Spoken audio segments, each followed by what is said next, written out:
Well, good afternoon, everybody, for the final time this weekend, and very sadly, the final time in 2020 to the F3 Cup Championship. We're here at Donington Park for the championship finale, and it's quite fitting that in a troubled year generally, that the championship for F3 Cup will go down mathematically to the very final race of the season. Let's guide you through the grid and the way that they will line up. Stefano Lini, the champion-elect, you could almost argue, will start on the pole position for this race, and alongside him is the only other driver that could take the championship title away from him now, and we'll tell you about how that could happen in a few moments. Alex Forbes sits alongside. Row 2 of the grid is George Line and John Crowbit. Row 3 sees number 77 Robbie Watts line up alongside long-time F3 Cup racer Tony Bishop, and row number 4 here's Malcolm Scott and Dominic Paul. Well, coming into this race, it's a 10-round championship. You only count your best 9 scores. So coming into this race now, the final race of the season,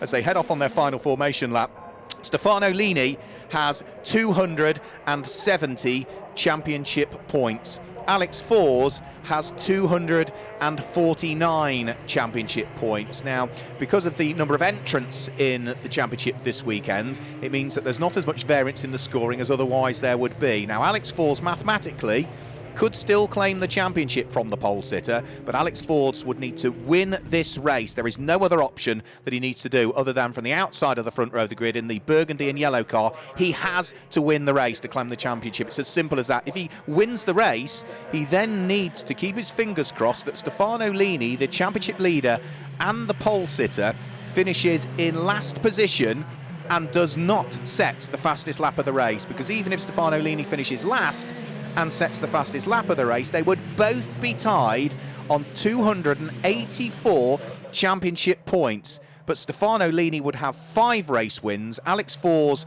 would gain his 4th race win in this race and would still be one adrift. So on count back, the championship would still go the way of Stefano Lini. So Alex Forbes has no choice but to try and win this race. And Stefano Lini, all he needs to do is make sure whatever he does, he stays out of trouble and sees that checkered flag. And if it's going to be final position where he sees that checkered flag, he's got to make sure he sets the fastest lap as well. So it's all still to play for. It's great when championships come down to the last race of what is a shortened season, but it's still been a great season for F3 Cup, and it's great to see these Pucker F3 cars out there, all powered by 2-litre engines. They're all running in the Cup class as well, which means the cars and the engines and the ECUs that are running are all built and raced between 1st of January 2008 and the end of 2016. Maximum air restrictor is 26 millimetres diameter as well, to restrict the amount of air that flows into the engines of these cars. It also allows cars in that comply with either the 2018 or 2019 Euro Formula Open regulations, which in reality is Spanish Formula 3, is the reality of it. 35 points for a race win, extra championship point for the fastest lap, and that could be pivotal in who is going to claim the championship. The stars are aligned in favour of the car that lines up on pole position, Stefano Lini. Can he claim the championship and follow in the footsteps of Cian Carey, the Irishman who claimed the championship in 2019 and 2018? Jacopo Sebastiani was a champion in 17. The 2016 champion George Line is on the grid. Aaron Steele claimed it in 14. We've had the likes of Craig Dittman and Alex Craven all claim it in the past as well. We're about to add to that championship title with another new name for this year. We're going to have a brand new champion no matter what happens at the end of this 20-minute race. Red lights are on, revs rise, lights go out. It's a terrible start from the pole sitter Stefano Lini. It's another great start from the former champion George Line, but it's going to mean that Alex Forbes is going to lead the pack up towards Redgate Corner for the first time. Now, it may well be that Stefano Lini was just quite happy to get a slower start, and as long as he stays out of trouble, as I say, that's all he needs to do. He can't afford to finish last and not get the fastest lap, but he also has to rely on the fact that Alex Forbes needs to win this race, and at the moment, Alex Forbes is living up to that billing. He leads in the early stages as they head down through the Craner curves for the first time. George Line with another rocket of a start. Every time we've seen a race this weekend, George Line has had a good one. He's back into second place again, as he was in the race earlier on today. Third place is going to be John Crowbit, who's there in third position, but fourth is the slow starting Stefano Lini, but that is sufficient at the moment if he stays there for the whole of the race, so as him, subject to official confirmation of course, to lift the championship crown. But we've got 19 minutes of racing before we even know about that, and already Stefano Lini is looking to try and unlock the door on Jon Krobit coming in towards the Robert chicane for the first time. Jon Krobit gets very sideways mid-corner, has to apply a load of opposite lock and get off the power, which didn't actually hamper his exit speed quite as much as I thought it would do, but he's under pressure from Stefano Lini, who dives up the inside and is going to squeeze his way through there, and now moves up into third position. Krobit, following that mistake, drops down into fourth place. Fifth at the moment is going to be Robbie Watts. Sixth, I think, is Tony Bishop. Dominic Paul is seventh, and Malcolm Scott will be eighth at the end of the first lap of racing. But for our champion-elect, Stefano Lini, already now with some 5 race wins under his belt, can he make it 6 and claim the championship crown with a final victory of the season? Well, he's got work still to do, because the first thing he needs to do is catch and pass George Line, who's there in second place. Then he needs to catch and pass Alex Fours, who will be no easy task at all to try and work his way through and past. There goes Tony Bishop out of what is Coppice Corner. Now already Stefano Lini is starting to reel in George Line. He's, I'm sure, going to tread with a fair amount of caution in this race, because the one thing he can't afford to do is try an overtaking manoeuvre, it not work, and get tangled up in an accident, because that would have enormous implications to all of the hard work he's done since the first round took place at Snetterton on the 11th and 12th of July. So out of the right-hander goes the Welshman, sitting there in third place. The former champion George Line sitting directly ahead of him at this stage as they carve their way down through the Craner curves and in towards the braking area for the old hairpin. Stefano Lini was second in the first race of the day here. He was the winner in the second race of the day. George Line has had 2 third places. He'd like to try and make it a second position, because if he could, that would actually be his best result of the season, George Line. So he's not exactly going to make it easy for Stefano Lini to work his way through. But as I say, Lini can be patient and just see if the race comes to him, and if it doesn't, he can just afford to sit where he is really, and that would be sufficient for him to lift the championship crown. But being a racing driver, he will want to finish as high up as he possibly can. That, I'm afraid to say, is Malcolm Scott all through the gravel trap. That looks like that's Coppice Corner where Malcolm Scott has had the off. Thankfully he's dug himself out of the gravel and will be able to continue in the race as the race leaders head up towards Redgate Corner for what is already the 4th time, would you believe. Fastest lap of the race has just gone the way of George Line. That means for the moment, temporarily, he at least picks up the additional championship point with a 1 minute 3.713, but he'll be more focused on trying to hang on to what would be a season's best second position here, with the man who leads the championship sitting behind him following the slow getaway from Stefano Lini. They thread their way through Schwantz curve. The sweeping left-hander brings him into the right-hander at McLean's Corner. Use all of the curbs on the exit of the corner, uphill in towards Coppice Corner. The gap first to second was almost a second at the beginning of this lap. George Line, I suspect, will also now be losing a bit more time to Alex Fours, who is weaving around. I think he's trying to get a bit more temperature into his tyres on the cold day, as Stefano Lini now tries to move up the inside of George Line. Can't afford to get tangled in an accident, and just avoided contact there. George Line desperate to hang on to second place. Stefano Lini desperate to try and gain the place, but has to be mindful of the championship position. He can't afford to non-finish this race. He does go through, however, and now he's managed to unpick George Line for second place with that overtaking manoeuvre on the inside of Redgate Corner. He can now try and charge away and see whether he can close in on Alex Fours. Through the old hairpin they'll go. George Line down into third position. Say he was third in both of the races that we've had earlier on today. Up towards Schwantz curve. This is lap number 5 that they are on. Alex Fours last time through popped in the fastest lap of the race. That gives him at the moment the extra championship point, 1 minute 3.545. But whilst he leads the race and sets the fastest lap of the race, he really needs the car behind, that dark blue car with its day glow flashes, to be running round in last position if he wants to claim the championship crown. And well, absolutely is not. Stefano Lini is within a second and a half of the race leader, running in second place, and has now just taken the fastest lap of the race away from Alex Fours. So the pendulum swings in terms of fastest lap point in favour of Stefano Lini with a 1 minute 2.360. 118 miles an hour into the braking area for the Robert chicane. The fastest lap that they tend to do, or fastest speed that they tend to do through the speed traps, is down through the Craner curves, where they are touching on anywhere between 135 and 140 miles per hour through that section of the circuit.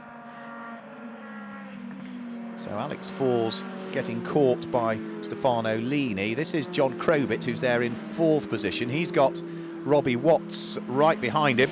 Robbie, who is a multiple F4 champion from some years ago, finished 4th in the championship back in 2016-2017. Robbie Watts hasn't done as much regular racing in the last year or so, but for the lead of the race, Stefano Lini, I think, just keeps chipping away at the lead advantage that Alex Fours has built up in the early stages. Through goes Alex Fours, briefly setting the fastest lap. A split second later, that is bettered by Stefano Lini, with a 1 minute 2.128 now, netting the extra championship point the way of the number 28 car. And the lead advantage is now down to just 0.853 of a second. Lap number 7 that they are on, 13 minutes of this final race of the 2020 F3 Cup Championship season still to go. Stefano Lini will desperately want to see whether he can claim the championship crown with a race win. Alex Fours, if he's going to finish in the runners-up spot, which mathematically is looking ever more likely at this stage, he would like to claim the final win of the season. So it could be a real ding-dong fight that we see between the pair of them. And remember that if they tangle, then certainly for Alex Fours, if he could continue in the race and Stefano Lini weren't, for instance, that again could have huge, huge implications. Stefano Lini has to be careful and mindful that he needs to finish this race. He can't throw caution to the wind, but he's closing up all of the time on Alex Fours. Through they go. Briefly falls with the fastest lap of the race. That's bettered again, now just 0.6 of a second later by Stefano Lini. 61.833 seconds now. 61.833. That's not quite as quick as the fastest lap we saw in the race in the middle of the day. It was a 61.548 second lap, is the fastest racing lap that we've seen all weekend so far, but that is now not that far away at all, is it? About 0.3 of a second shy. So Alex Fours will start to feel the pressure a little bit as the slightly newer car begins to close in on him. It's 2011 Dallara chassis that leads the race, a 2015 chassis that runs in 2nd position. There's Robbie Watts at the wheel of the number 77 car. That's the oldest chassis we've got in the field. That harks back to 2008, does Robbie Watts' car. So a 12-year-old carbon fibre monocoque Dallara Formula 3 chassis nowadays. You can see how the evolution of the cars, in particular the nose, from it being a rounded nose to a square nose and the elevation of it, you just see how the designs did change by Dallara, the Italian manufacturers, over the years. For the lead of the race, onto lap number 9 now we go. Stefano Lini easing his pace a little bit that time through. The lead advantage is 0.7 of a second, so it came out just a shade on that occasion.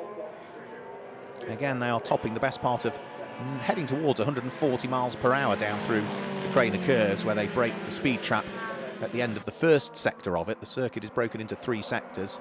Sector 1 goes from the start-finish line down towards the bottom of the Craner curves. Sector 2 is from that point at the bottom of the Craner curves all the way round through where the cars are going now until part the way down the Starkey Straight. And the final sector is the short one. It's from the 2nd section of the Starkey Straight through the Robert chicane and over the start-finish line, which is where they'll be heading towards now.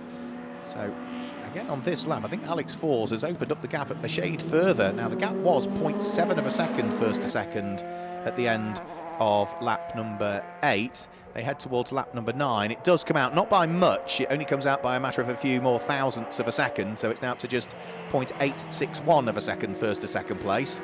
George Lyne still sitting there in 3rd place. This is John Crobit in 4th place, but with Robbie Watts an ever-ish present danger.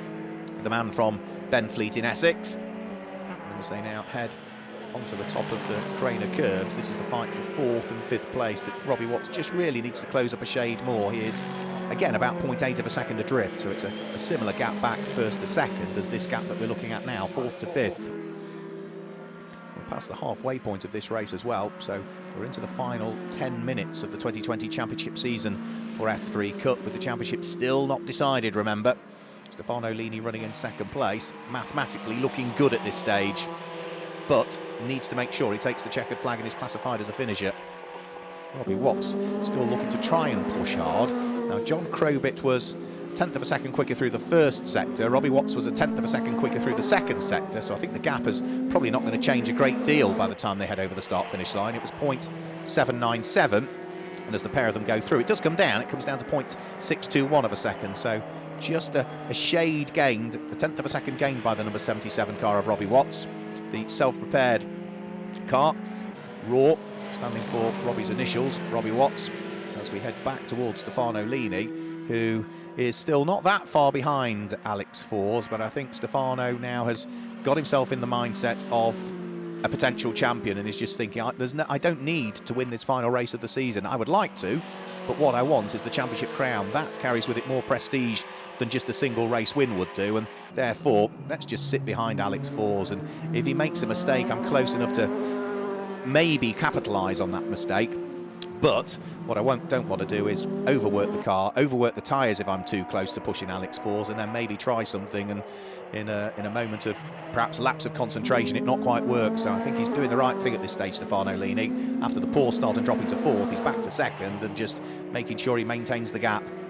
Robbie Watts is looking ever closer as well, isn't he, to John Crowbett as they head over the start-finish line. Through the right-hander at Redgate Corner. 0.3 of a second is the gap between the pair of them. Down through the Craner curves, they're on lap number 12 currently. John, who's had a couple of fourth places so far today, running in fourth place once more. Robbie Watts so far has had a sixth and a fifth today. He's running in fifth position in this race. So if he could work his way through and ahead of the car just up the road, then that would net him his best result of the weekend, Robbie Watts, who lies third in the championship standings, and I'm sure is destined to secure that third place as well, because the driver that's fourth in the standings, Stuart Wiltshire, isn't here over the course of this weekend, and Malcolm Scott, who's fifth in the standings, has finished behind Robbie in each of the races so far. So Robbie Watts potentially heading towards third overall in the championship, albeit down in fifth position in this race. So over the start-finish line, lap number 12 now having been completed. The additional point for the fastest lap of the race is still heading in the direction of the race leader, Alex Fours. George Line is very much on his own now in third position at the wheel of the number 15 car. Car that is prepared by CF Racing, which is Hewell Lloyd's team, based in Wales. As for Alex Fours, though, he's now got traffic to deal with. Malcolm Scott is the car that he is tasked with trying to work his way through and past. Malcolm has been very good as a back marker when he's been lapped, just staying out of harm's way, and that's exactly what it does again, allows Alex Fours to work his way through. Chris Dittman racing car that leads the race. It's a CF Racing car that's there in second place. CF have very much stitched up the team's championship for the 2020 season in F3 Cup from Chris Dittman Racing. In second place, Stefano Lini, though, couldn't quite get past Malcolm Scott before Redgate Corner, so that will have just delayed him slightly more. And I don't think Malcolm Scott has quite seen him yet still. He's seen the race leader go by, and now he is, if anything, just starting to hold up Stefano Lini a shade more. Out of the old hairpin now, and Stefano Lini is able to thread his way through, but the gap that was now 1.6 seconds, almost 1.7 seconds at the beginning of the lap, I'm sure will have increased a shade further, but matters not in terms of the championship aspirations of Stefano Lini. He's dealt with the traffic, he's still in second place, and at the moment, if they stay where they are, in 5.5 minutes, subject to official confirmation when the flag comes out, he'd be the champion for 2020. Alex Fours, considering it's been his first season in F3 Cup, has done a staggering job. Has accumulated 3 wins so far this season, is potentially on for his 4th, and in a car which is very different to those that he's driven in the past. Robbie Watts still can't unlock the door either on 4th place. So the car that lies ahead, the number 69 car of John Crowbett, has worked terribly hard. His is one of the newer chassis that we've got in the field as well. His is a 2017 chassis.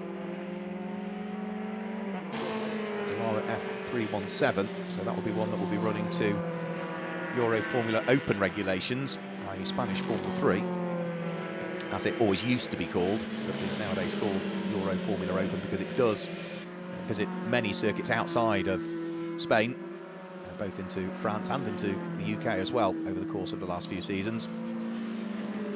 for Robbie Watts. He's pushing as hard as he can, and he's giving it absolutely everything, but at the moment he's just coming up short. But the difficulty is that when he gets in the dirty air, that means that he's got to work even harder to try and work his way past the slightly newer car, which will have slightly more effective and efficient aerodynamics, with that raised nose and the extra little winglets that the car will have relative to the car of Robbie Watts that sits behind. So we've got less than 4 minutes remaining in this race. Onto lap number 16 now go this pair, squabbling over what is 5th and 6th position. It's the closest battle that we've got on track as well. Everybody else sort of seems to have worked out where they want to be at this stage. Down through the crane of curves they'll go, still in the same order, the number 69 car ahead of the 77, but I'm afraid to say that John Crobett now has got a 5-second penalty for transgressing the circuit limit. So on adjusted times, that is going to move Robbie Watts up into 4th position. He might not know that as yet. It's not going to stop him pushing as they head up towards Coppice Corner. The number 69 car has got a 5-second penalty for track limits. So that will drop him behind Robbie Watts when the times are corrected. So in towards the braking area for the Roberts chicane. This is lap number 16 that's about to be chalked into the book. And as they head over the start-finish line, both of them, I think, are catching George Line, who's there in 3rd place. So Robbie Watts pushing hard. John Crobett has got no choice but to keep pushing as hard as he can. And the pair of them, yeah, the last lap that they did, for Crobett it was a 1 minute 3.1, for Robbie Watts it was a 1 minute 3.0, for George Line, the car they're catching, it was a 1 minute 3.9, almost a 1 minute 4, so they are catching the former champion George Line, whose car is maybe just going off a little bit, or perhaps he had a slight moment somewhere. For George Line, he's also got, I think, traffic just up the road as well that he might need to deal with, and that could compromise him a shade more. Malcolm Scott, though, has been very gentlemanly in terms of getting out of the way when he's had cars coming up to lap him over the course of this weekend. Very experienced driver is Malcolm Scott. So yeah, Malcolm Scott moves out of the way. George Line is able to weave his way past. The blue flag's being waved by our marshals to let the back markers know that faster cars are approaching. And the 69 car of Crobett will have to deal with that car, but he should meet Malcolm Scott on the run down towards Redgate Corner. Might not quite get him in time, so it could be down through the crane of curves, which might present an opportunity for the number 69 car to squeeze its way through, but we are fast approaching now what will be the final 90 seconds of the 2020 F3 Cup season. And for Alex Fours, it is going to be, well, what looks like for the moment a race victory, but it is not going to be the championship crown that he ideally was after. So onto the Starkey Straight, up towards the braking area for the Roberts chicane. He should be heading on to his penultimate lap, I would have thought, this time through. Robbie Watts trying to see whether he can unpick the door on John Crobett. Almost got himself alongside, heading up towards Coppice Corner. Remember, the car ahead, the black car, does have a 5-second penalty, so Robbie Watts, even if he sits behind it for the rest of the race, would still finish ahead of it on corrected times. They've still got the back marker of Malcolm Scott that they need to deal with, who is not exactly slow at all. And Crobett behind has never quite fully caught the traffic ahead. This time, though, Malcolm Scott might just allow them to work their way through. Is he going to have a quick look in the mirrors? He looks one way, looks the other, to see which way John Crobett is going, and allows the number 69 car in 4th place to go through. George Line, I think, has also picked up a penalty as well, has he potentially? I do wonder if George Line might have picked up a penalty, a 5-second penalty for track limits as well. But Robbie Watts could benefit greatly from that, if that's the case, because he's less than 5 seconds behind George Line. We'll have to wait until corrected times are issued for this particular race. But onto the final lap of the race will now go Alex Fours. So the final lap of the 2020 season, Alex Fours has done everything that he could possibly do. He needed to win this race. He needed to set the fastest lap. He has done both of those things, but what he also needed was a bit of misfortune for Stefano Lini. Stefano didn't get a great start and dropped to 4th, but he has recovered to 2nd place and has kept his nose clean, and at the moment that would be sufficient for the number 28 car, subject to official confirmation, to be crowned the F3 Cup champion for 2020. Robbie Watts over the start-finish line, still within touching distance of the number 69 car that lies ahead. They head on to their final lap of the race, but for Alex Fours, he's only now got a couple more corners to deal with. He heads up towards Coppice Corner in towards the blind entry double apex right-hander. It is going to be surely a win for him, but it's going to be a championship for the number 28 car in the hands of Stefano Lini. They are about to grab the final checkered flag of the 2020 season, and for Stefano Lini, number 28, it might be second place in the race, but it's going to be the championship. Through comes Alex Fors. He claims the championship. He did everything he could possibly do in that particular race, but it is going to be the car in second place, Stefano Lini, that, subject to official confirmation, will be the F3 Cup champion for 2020. And the reaction as he comes over the start-finish line tells you everything you need to know, that Stefano Lini knows that he has done enough and knows that he is now following in the footsteps of Cian Carey, who was a double champion from 2019 and 2018, Jacopo Sebastiani, who claimed the championship in 2017, and George Lyne, who was on the grid for this race, claimed it in 2016. A spin on the final lap, I'm afraid, for Tony Bishop, and that is Tony out of the race. Just made a small mistake going up towards Coppice Corner, and that will put him, I'm afraid, out of the race. But Stefano Lini will be the champion. Alex Fors will be our final winner of the 2020 season. Solid debut season for him with 4 wins along the way, but he comes up short in terms of the championship, but can't be disappointed with what has been a great debut season in F3 Cup. Stefano Lini, though, will add his name to the championship trophy. He's going to be our winner in F3 Cup for the 2020 championship season. So then, confirmation of the results. It's Alex Fors that claims the final win of the season from Stefano Lini, who is in second place but is our champion. Third place goes the way of George Lyne. From fourth place over the start-finish line, John Crowbit will wait for corrected times, though. Fifth place will be Robbie Watts. Sixth will be Dominic Paul. Seventh place, but in the gravel trap, was the car of Tony Bishop. And the last of the finishes in eighth place was Malcolm Scott. So that's it for F3 Cup for 2020. Keep your eye on all of F3 Cup's social media channels, and we look forward to the 2021 championship season. But from all of us here at Donington Park, until next year, it's goodbye.